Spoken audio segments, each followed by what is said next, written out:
In this guide, I will be showing you guys how to create a Weverse account. Let's get started. First, make sure you have already downloaded Weverse app. If not, you can navigate to App Store or Play Store and download the app. Once completion of its download, launch it. Now click on Sign Up. You're gonna find different options that you can use to create account: email, Apple, Google, or Kakao. I'm gonna select email. Now go ahead and fill in these. First, type in the email address. Then generate the password, confirm your password, generate the username, then click on the drop down and select the country or region. Now you'll need to verify your email address, click on the option send verification code. Now you'll be receiving verification code in the email address that you have entered. Check your mail and type in the code, then click on verify code. Click on next.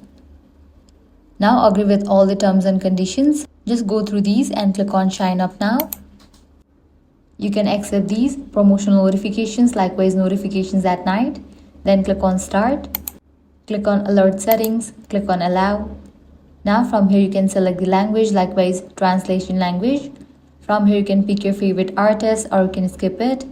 And just for that you have created your account. So this is how you can easily sign up for a Weverse account. If this guide helped you out, do not forget to like, share and subscribe.